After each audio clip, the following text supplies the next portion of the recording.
अभी हम आगे PV is equal to NRT पर और क्वेश्चन लगाएंगे। इसमें आज हम प्रोसेस पर बेस्ड क्वेश्चन करेंगे। प्रोसेस पर बेस्ड क्वेश्चन के बाद हम कंटेनर पर बेस्ड क्वेश्चन करेंगे और फिर हम ग्राफ पर बेस्ड क्वेश्चन करेंगे। इसमें जो है प्रोसेस पर बेस्ड का मतलब आपको प्रोसेस का ही क्वेश्चन दिया रहेगा। अब प्रोसेस का क्या मतलब है एक बार मैं समझा दूँ। PV is equal to NRT एक स्टेट इक्वेशन है। स्टेट का मतलब ये यदि जब तक कोई आइडियल गैस है तो PV is equal to NRT हमेशा लगेगा ही लगेगा। अब जैसे गैस का हम प्रेशर वॉल्यूम चेंज करते हैं तो गैस कोई ना कोई रूल फॉलो करेगी। जैसे मान लेते टेम्परेचर कांस्टेंट है तो P is inversely proportional to B, तो P inversely proportional to B ये उसके प्रोसेस का इक्वेशन हो गया, किस तरीके से गैस जा रही है। मान लेते हैं कि प्रेशर कांस्टेंट है so volume will be directly proportional to T, तो जो VT ग्राफ है वो कहाँ से जाएगा, ओरिजिन से जाएगा, तो ये उसके प्रोसेस का इक्वेशन हो गया। इस तरीके से गैस के दो चीज़ें दी रहेंगी। एक तो आइडियल गैस दिया रहेगा जिसमें हर एक जगह पर हम PV is equal to NRT लगा सकते हैं। दूसरा ये दिया रहे कि गैस एक स्टेट से दूसरे स्टेट तक जाने में, स्टेट का मतलब होता है गैस के पैरामीटर्स कि पहले कितना प्रेशर वॉल्यूम टेम्परेचर है, बाद में कितना प्रेशर वॉल्यूम टेम्परेचर हो गया।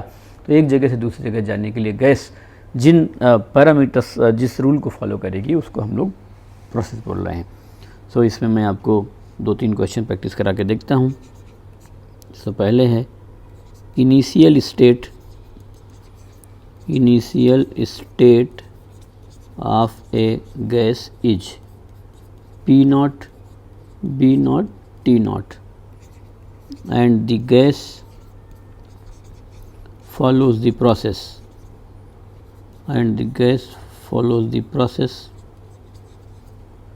PV square is equal to K, ये अपने को दिया है। अब एक एक कर लेते हैं। फर्स्ट है find pressure when volume is 2B0। जब वॉल्यूम 2B0 है तो उस टाइम पर प्रेशर क्या होगा ये बताना है। बहुत आसान है, ओरल बता सकते हैं आप। आपको क्या दिया है, PV square equal to K, ये प्रोसेस का इक्वेशन है। तो PV square equal to K दिया है। आप मानिए यहाँ पर कि यदि मैं इसको P1 लिख देता हूँ और इसको B1 तो कितना हो जाएगा, P1 B1 स्क्वायर। और यदि मैं इसको P2 लिखता तो P2 B2 स्क्वायर, ये भी K के इक्वल होता। तो हमारे पास क्या हो गया, P1 B1 स्क्वायर K और P2 B2 स्क्वायर K। चूँकि K कांस्टेंट है इसलिए P1 B1 square will be is equal to P2 B2 square. मेरे को किसकी वैल्यू निकालना है, प्रेशर की वैल्यू निकालना है। बहुत आसानी से आ गया। तो P2 will be is equal to B1 by B2 का whole square into P1। Value put कर दीजिए तो आपका आंसर आ जाएगा। B1 कितना दिया है हमारे पास, V0, और ये कितना दिया है 2B0 का होल स्क्वायर हो गया, और इंटू P1 प्रोवाइड कर रखा है हमारे पास P0। इस तरीके से यदि आप इसको सॉल्व करेंगे P2 की जो वैल्यू है वो P0 बाई 4 की इक्वल हो जाएगी। ये ओरल लगा सकते थे बहुत आसानी से, क्योंकि आप देखिए यहाँ पर PB स्क्वायर कॉन्स्टेंट है, therefore P is inversely proportional to B square. अब B को आपने डबल कर दिया है तो B डबल कर दिया है तो नीचे आ गया 2, तो 2 का स्क्वायर 4, तो प्रेशर कितना टाइम्स हो जाएगा, 4 टाइम्स रिड्यूस हो जाएगा। आप इसका ग्राफ बनाना चाहें तो आप PV स्क्वायर का ग्राफ बना सकते हैं। ये कोई बहुत जरूरी नहीं है, बट ये इस तरीके से ग्राफ जाएगा। आप जैसे जैसे वॉल्यूम को बढ़ाते चले जाएंगे आपका प्रेशर कम होता चला जाएगा। ये तब हो गया find pressure when volume is 2B0। अब सेकंड है इसी में find pressure when temperature is 2T0। Find pressure when temperature is 2T0। PV square is equal to K है। क्वेश्चन में अब मेरे को प्रेशर और टेम्परेचर बोल रहा है, वॉल्यूम के बारे में बता ही नहीं रहा, तो वॉल्यूम को हटाऊंगा और टेम्परेचर लाऊंगा। वॉल्यूम हटाने का तरीका क्या होता है, PV is equal to NRT। यहाँ से मैं वॉल्यूम हटा दूंगा तो P वॉल्यूम की जगह यहाँ से वैल्यू कितनी हो जाएगी, वॉल्यूम की जगह यहाँ से वैल्यू होगी हमारे पास NRT बाई P। तो मैं यहाँ पर क्या लिखूँगा, NRT बाई P का whole square is equal to K। अब इसको आगे सॉल्व करूँगा तो अब देखिए P बाई P स्क्वायर और यहाँ NRT स्क्वायर से यहाँ पर हो जाएगा T square by P is equal to some new constant K1। बाकी मैंने सारे कांस्टेंट यहाँ से हटा दिए, उनका काम नहीं है। देयरफॉर क्या लिखूँगा, T1 square by P1 is equal to T2 square by P2। तो इस तरीके से आप इसको सॉल्व करके बता सकते हैं। नाउ पुट द वैल्यू, आप इसमें यहाँ पर इसकी वैल्यू पुट कर सकते हैं। सो यहाँ पर कितना है, T0 स्क्वायर बाई P1 इस P0 और यहाँ पर T2 स्क्वायर है, सो 2T0 square divide by P2 हो जाएगा ये। So therefore P2 is equal to 4P0। Pressure और टेम्परेचर का square, pressure is directly proportional to T square. यदि यहाँ T square by P constant है, इसका मतलब P किसके प्रोपोर्शनल है, T स्क्वायर को। T को आपने डबल कर दिया तो प्रेशर कितना हो गया, 4 टाइम्स हो गया। सो ये आप जो है आराम से बता सकते थे जब आप ये वाला रिलेशन लाए, T square by P is equal to कोई कांस्टेंट, तो therefore P is directly proportional to T square. तो आपने T को क्या कर दिया है, डबल कर दिया है, तो 2 का स्क्वायर कितना होगा, 4। तो आपका प्रेशर कितना टाइम्स हो जाएगा, 4 टाइम्स हो जाएगा। इस तरीके से हमें कोई ना कोई स्टेट का एक इक्वेशन दिया रहेगा, और स्टेट का इक्वेशन जो दिया है उस स्टेट के इक्वेशन के बेसिस पर हम आगे क्या कर सकते हैं, अपने प्रॉब्लम को सॉल्व कर सकते हैं। नेक्स्ट यहाँ पर है find volume when temperature is 2T0, find volume when temperature is 2T0। So यहाँ पर आप देख लीजिए PB square is equal to K है, तो find volume when temperature is 2T0। So volume और टेम्परेचर पूछ रहा, प्रेशर नहीं पूछ रहा। सो आप देखिए हमारे पास क्या था, PB is equal to nRT। तो यहाँ से P की वैल्यू लिखिए, nRT by V into B square is equal to K। एक B से एक B कट जाएगा, तो यहाँ पर बचेगा TB इज इक्वल टू कोई नया कांस्टेंट K2 मान लिया। So therefore T1B1 is equal to T2B2। ये आपका इक्वेशन आ गया। अब आप इसे वैल्यू लिख दीजिए, T0 वॉल्यूम V0 था, T2 2T0 है और वॉल्यूम V2। सो T0 से T0 कैंसिल हो गया, सो V2 किसकी इक्वल हो जाएगा, V0 बाई 2 के बराबर हो गया। तो आप ऐसे सॉल्व करके बता सकते हैं। सो हमें एक कोई इक्वेशन दिया रहेगा, कोई भी रिलेशन दे सकता है। आपको क्वेश्चन में ये दे सकता था कि TB is equal to constant है, आपको क्वेश्चन में ये दे सकता था कि P is directly proportional to T square है। तो कोई भी एक रिलेशन दे सकता है, pressure volume, pressure temperature, temperature volume के फॉर्म में हमें दिया सकता है। मैंने आपको PV स्क्वायर वाला रिलेशन दिया। तो एक तो इस तरह का क्वेश्चन आता है और इस तरह बार बार अपना काम पड़ेगा। इसमें पहचान ये है कि बीच में कोई प्लस माइनस नहीं आएगा रिलेशन में, और एक तरफ वेरिएबल्स रहेंगे और एक तरफ क्या रहेगा, कांस्टेंट रहेगा। दूसरा भी हम लोग आगे ले सकते हैं कि एक गैस का मतलब ideal gas, a gas follows the process P is equal to P0 1 plus B by B0 square, जहाँ पर P0 B0 कांस्टेंट है। Find change in temperature, when volume changes from V0 to 2B0। Find change in temperature when volume changes from B0 to 2B0। बहुत आसान सा question है। हमारे पास जो है वॉल्यूम दिया हुआ है, वॉल्यूम पहले बोल रहा है V0 है, अब 2V0 कर दिया। सो चेंज इन टेम्परेचर क्या होगा, so PV is equal to nRT से आप T की वैल्यू लिख सकते हैं P बाई NR से। सो आप देखिए हमें प्रेशर का इक्वेशन दिया है, तो प्रेशर दिया है P is equal to P0 1 plus B by V0 square, ये हमें दे रखा है। सो B1 की वैल्यू आप B0 लिख दीजिए। सो P1 की यहाँ जो वैल्यू है वो कितनी हो जाए, P0 1 plus V0 by V0 का स्क्वायर हो जाएगी। इस तरीके से आपके पास ये P1 हो गया, कितना ये कट जाएगा यहाँ से B1, सो ये P0 बाई 2 हो गया। सिमिलरली B2 की वैल्यू आपके पास कितनी है, 2B0 है। सो आप यहाँ पर P2 की वैल्यू लिख सकते हैं। So P2 is equal to P0 1 plus 2V0 by V0 का स्क्वायर। ये मैंने क्यों लिख दिया, क्योंकि फार्मूले में क्या है V बाई V0, B की जगह मैंने क्या लिख दिया 2V0, तो यहाँ 2V0 लिख दिया, तो 2V0 बाई V0 ये कैंसिल हो जाएगा, 2 का स्क्वायर 4 प्लस 1 5। सो ये जो वैल्यू हो गई हमारे पास किसके इक्वल हो जाएगी, P0 बाई 5 के इक्वल हो जाएगी। तो इस तरीके से हम इसको सॉल्व करके बता सकते हैं। तो P1 भी, अब डेल्टा टी किसके इक्वल होगा, delta T will be is equal to T2 minus T1, इसकी आप वैल्यू लिख दीजिए। सो T2 माइनस T1, T2 किसके इक्वल होगा, P2B2 divide by NR minus P1B1 divide by NR, ये आपका हो गया भाई। डेल्टा टी तो final temperature minus initial temperature ही होगा। तो final temperature minus initial temperature, ऐसे करके आप इसको सॉल्व करके लगा सकते हैं।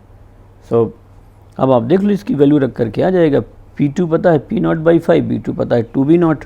सो यहाँ पर जो डेल्टा टी की वैल्यू होगी वो था 1 बाई NR, तो मैं बाहर ले लेता हूँ, दोनों के साथ है, एंड P2B2 माइनस P1B1। तो P2 कितना आया था P0 बाई 5, B2 कितना था 2B0 माइनस P1B1। सो आप P1 देख लीजिए, P1 हमारे पास कितना था P0 बाई 2। सो यहाँ पर P0 बाई 2 और वो कितना है P0। इसको ज़रा सॉल्व करके देखिए। सो ये कितना हुआ 2 P0 B0 by 5 minus P0 B0 by 2। सो पूरा ही सॉल्व कर लीजिए जिससे इसमें कोई गलती नहीं हो। 2 P0 B0 बाई 5 है, ये माइनस P0 B0 बाई 2 है। सो आपका एलसीएम 10 आ गया। सो ये तो किसकी इक्वल हो जाएगा 10 NR हो गया, 10 एलसीएम हो गया। अब यहाँ पर लिखेंगे 4 P0 B0 minus 5 P0 B0। सो किसके इक्वल हो गया minus P0 B0 divide by 10 NR। So this is your delta T. सो इस तरीके से हम चेंज इन टेम्परेचर निकाल सकते हैं। सो हमारे पास स्टेट इक्वेशन के फॉर्म में ये दो तरीके मैंने आपको क्वेश्चन करा दिया। एक में प्लस माइनस के फॉर्म में आया, इसको पहले तरीके से नहीं कर सकते हैं, इसमें हम एक्चुअल वैल्यू पुट करेंगे। सो मैंने एक्चुअल वैल्यू पुट कर दिया, अब वॉल्यूम की और वॉल्यूम की वैल्यू पुट करके मैंने इसको सॉल्व कर दिया। इस तरीके से गैस के स्टेट इक्वेशन के फॉर्म में हमें दिया जा सकता है और जहाँ से हम आसानी से क्वेश्चन को सॉल्व कर सकते हैं। सो ये हो गया। अब मैं आपको कंटेनर पर बेस्ड क्वेश्चन कराऊंगा। सो an open container is at 27 degree Celsius. Find the temperature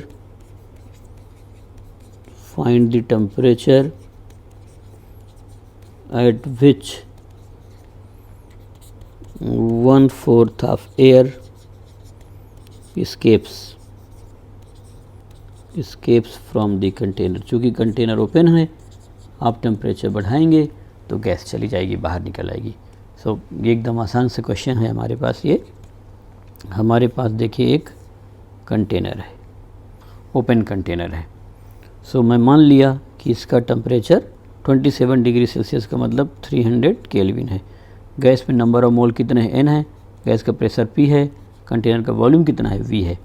अब ये सेम कंटेनर का आपने टेम्परेचर बढ़ा दिया। सो मान लेता हूँ टेम्परेचर T2 हो जाता है।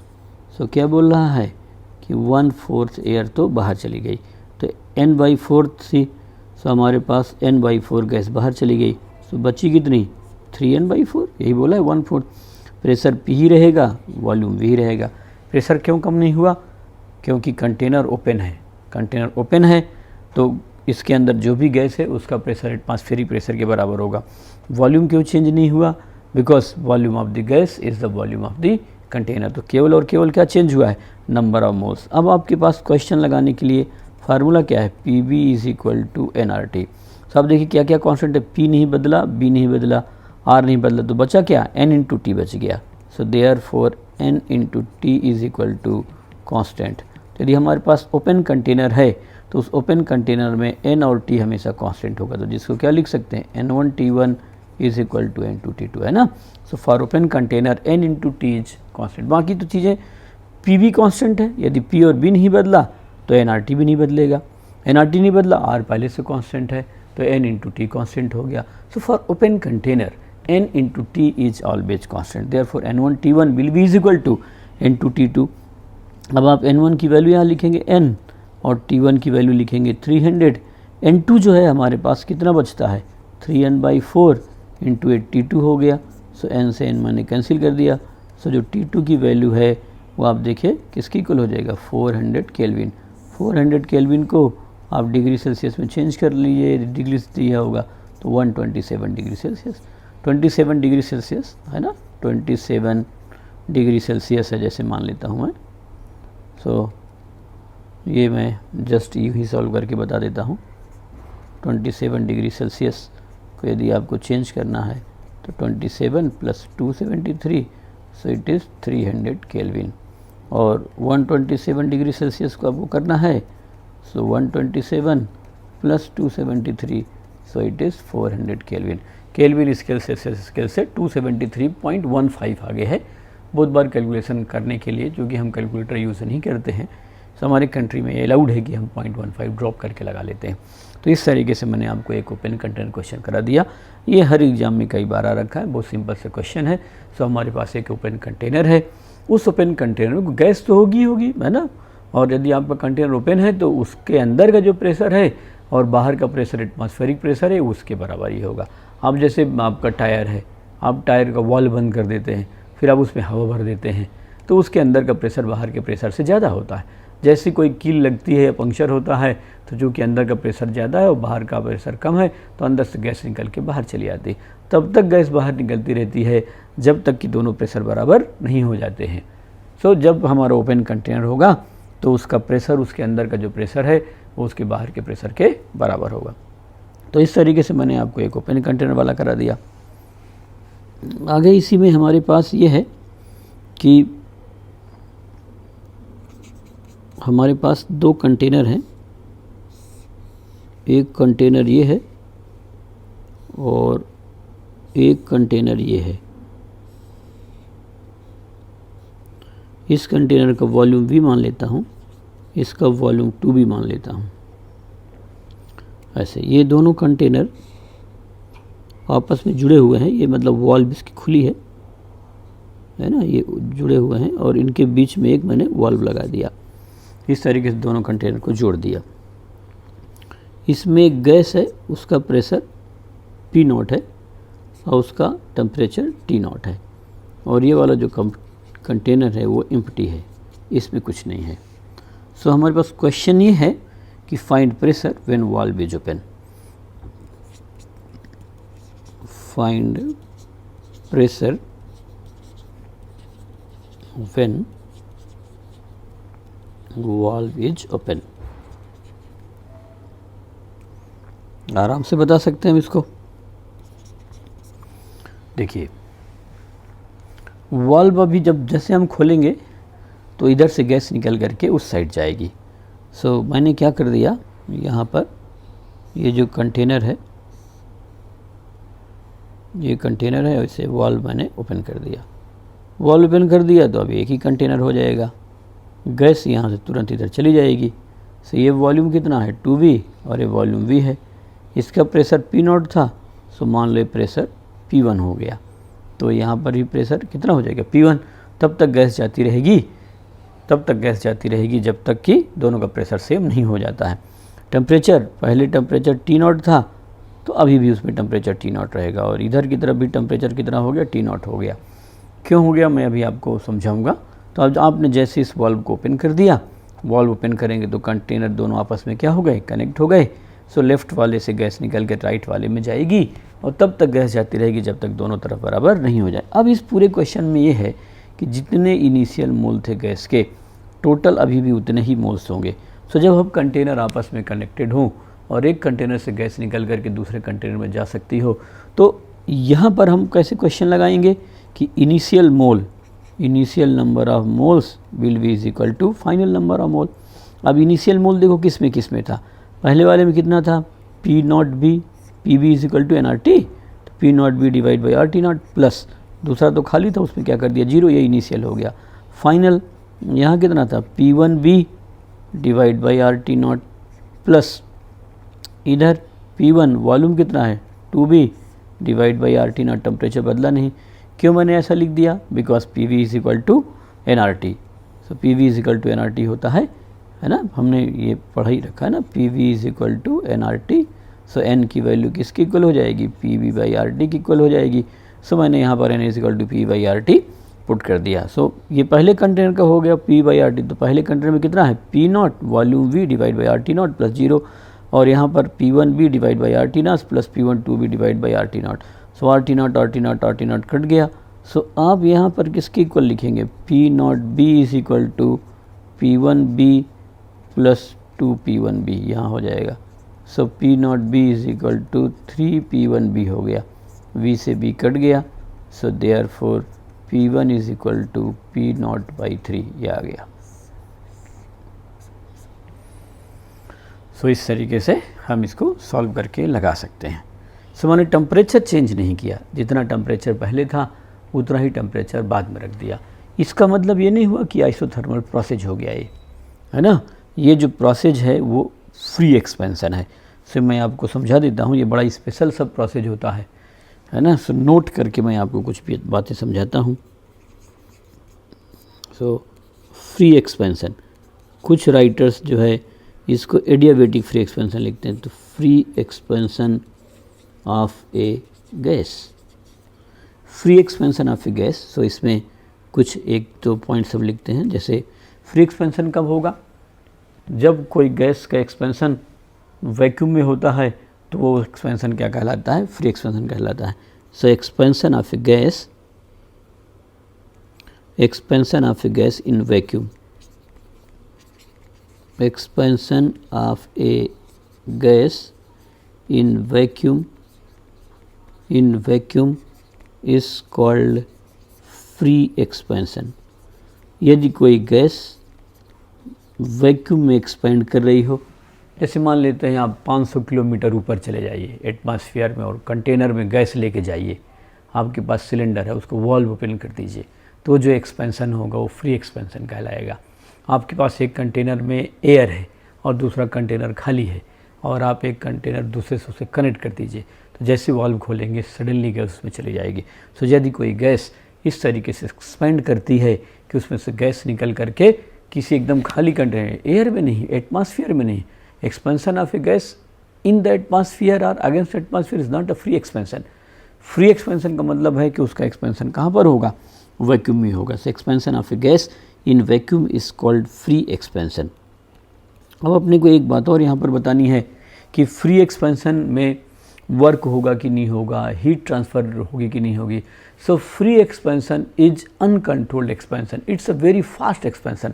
सो free expansion is a very fast process, जैसे ही आप वाल्व ओपन करेंगे तुरंत गैस चली जाएगी। क्यों? क्योंकि यहाँ तो प्रेशर है और जहाँ एक्सपेंड हो रहे वहाँ प्रेशर है ही नहीं। So it will be uncontrolled process. So free expansion will be uncontrolled expansion. As soon as we will open a valve, our gas will be transferred from one container to the other container, और तब तक transfer होती रहेगी जब तक दोनों तरफ pressure बराबर नहीं हो जाएगा। So free expansion is a very fast process, rapid process है। So it is a rapid process. So आप ये ध्यान रखें कि बहुत तेज़, बहुत जल्दी ये प्रोसेस कंप्लीट हो जाएगा। अब यदि प्रोसेस बहुत जल्दी हो गया है तो हीट ट्रांसफ़र कभी भी नहीं हो सकती। Heat transfer always take some times. So मैं यहाँ पर क्या लिखूँगा, there will be no heat transfer, there will be no heat transfer, there will be no heat transfer in free expansion, because free expansion is a fast process and heat transfer takes some time.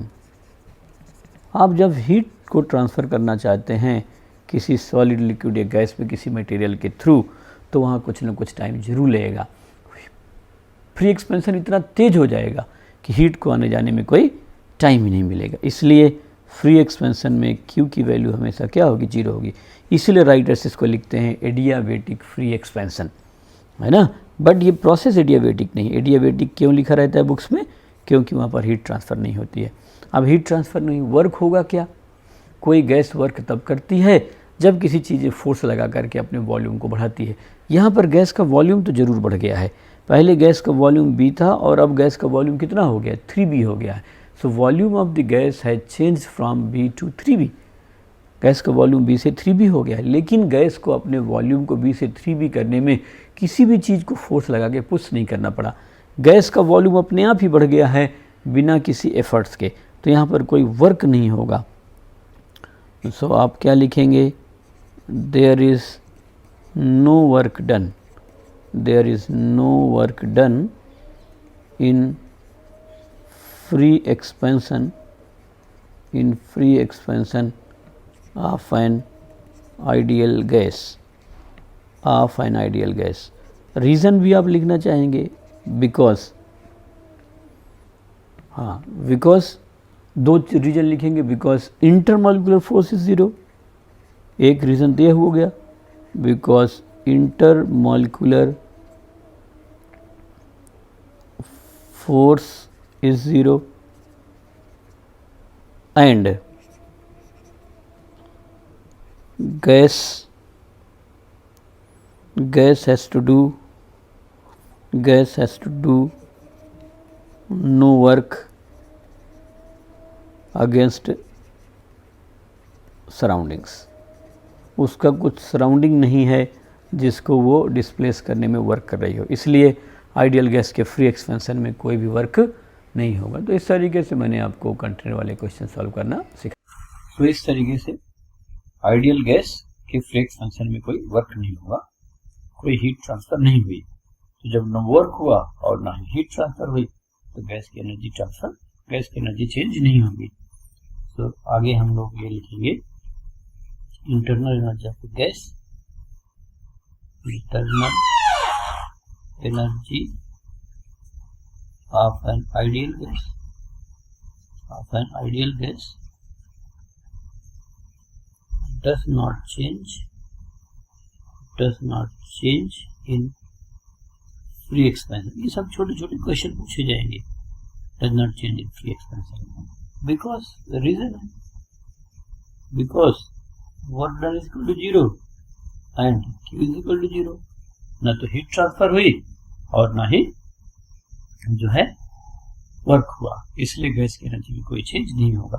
जब gas की energy में कोई change नहीं होगा तो gas का temperature भी change नहीं करेगा। So in free expansion, in free expansion of ideal gas, in free expansion of ideal gas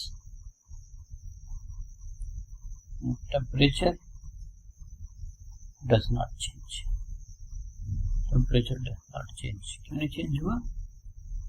because in internal energy, because internal energy remains constant, internal energy remains constant। क्या हो गया? Ideal gas की internal energy केवल और केवल उसकी temperature की function होती है। मैं आपको आगे पढ़ाऊंगा, आगे चल के पढ़ेंगे। U is equal to F/2 nRT, जहाँ पर F उसका डिग्री ऑफ फ्रीडम है। So internal energy of the gas is function of temperature. यदि रियल गैस का एक्सपेंशन हुआ होगा तो उसका टेम्परेचर कम हो गया होता। ये भी लिख देता हूँ, in free expansion, in free expansion of real gas temperature decreases, in free expansion of real gas temperature decreases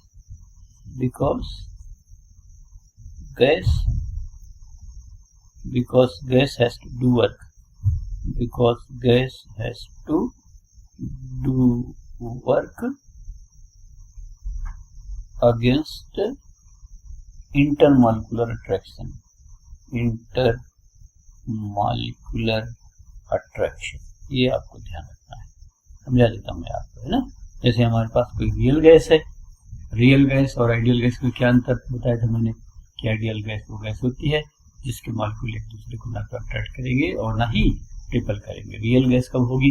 जब एक मॉलिक्यूल दूसरे मॉलिक्यूल को दूर से क्या करेगा? अट्रैक्टिव फोर्स लगाएगा।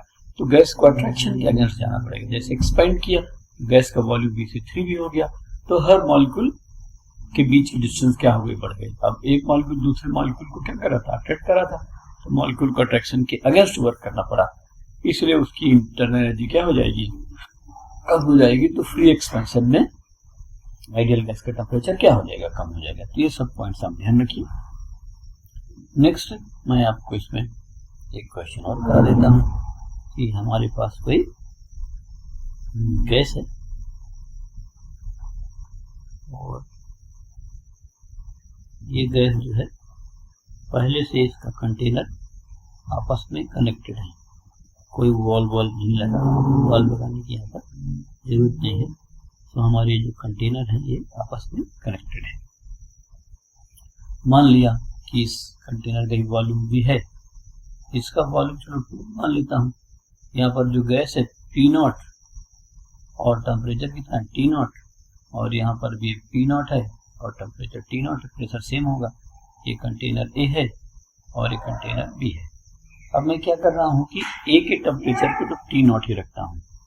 सो temperature of A is maintained at T0 and temperature of B is increased to 2T0। तो उसका टेम्परेचर 2T0 कर दिया। ये T0 है, इसको 2T0 कर दिया। तो फाइंड फाइनल प्रेशर। तो गैस का प्रेशर कितना होगा ये हमें बताना है। तो बहुत आसानी से हम इसको समझा सकते हैं। और आप जब टेम्परेचर बढ़ाएंगे, चेंज करेंगे, तो गैस इधर से उधर जरूर जाएगी। इसका टेम्परेचर बढ़ाया तो यहाँ प्रेशर बढ़ गया, तो ऐसे कुछ गैस निकल के यहाँ। तो मान लो इसका प्रेशर P1 हो गया, तो इसका प्रेशर भी कितना हो जाएगा? P1 हो जाएगा। कनेक्टेड कंटेनर तो प्रेशर अलग अलग नहीं होगा। तो क्वेश्चन कहाँ से लगाएंगे? Initial number of mole equal to final. जब भी कंटेनर आपस में कनेक्टेड होंगे तो कनेक्टेड कंटेनर में टोटल मोल्स हमेशा कांस्टेंट होगी। अब आप यहाँ पर देखिए P0 B divide by RT0, ये पहले का था। दूसरे का P0 2B divide by RT0, ये तो इनिशियल हो गया, पहले के इनिशियल मोल प्लस दूसरे के इनिशियल मोल। सेकेंड आगे आ जाते हैं। प्रेशर इसका कितना हो गया? P1, वॉल्यूम V ही रहा, RT0 टेम्परेचर T0 ही रखे हैं। इसका प्रेशर P1 हो गया है, वॉल्यूम 2B है, और डिवाइड बाई ये R इंटू ये 2T0 हो गया है। टेम्परेचर मैंने 2T0 दिया है। तो आप बहुत आसानी से इसको समझा सकते हैं। तो आप देखिए दोनों तरफ से RT0 RT0 RT0 और RT0 आप जो है कैंसिल कर सकते हैं यहाँ पर लेकर के। तो आप देखो यहाँ पर कितना हो गया? P0B और 2P0B, तो इट इज 3P0B हो गया। और यहाँ पर जब आप लिखेंगे तो P1B और ये जो 2 है और ये भी 2 कैंसिल हो गया। तो P1B प्लस P1B किसके इक्वल हो जाएगा? 2P1B के इक्वल हो जाएगा। तो P1 की वैल्यू B से B भी कैंसिल हो गया, तो P1 will be is equal to 3P0/2 हो गया। एक बार आप चेक कर लेना इसको, दोबारा कोई कैलकुलेशन आपका रह तो नहीं गया है ना। तो PB डिवाइड बाई RT, ये भी PB डिवाइड बाई RT, ये भी PB बाई RT और ये भी PB बाई RT। अंतर ये है कि प्रेशर P1 हो गया, यहाँ भी P1 हो गया, V है और 2B हो गया। टेम्परेचर RT0 और ये R2T0 हो गया। RT सब जगह से कट दिया, यहाँ 2 बचे, 2 कट गया, ये P1B और ये भी P1B बच गया, तो 2P1B हो गया और यहाँ 3P0B हो गया। तो P1B is equal to 3P0/2। तो इस तरीके से हम कंटेनर वाले क्वेश्चन बहुत आसान तरीके से सॉल्व करके बता सकते हैं। तो कंटेनर क्वेश्चन हो गया।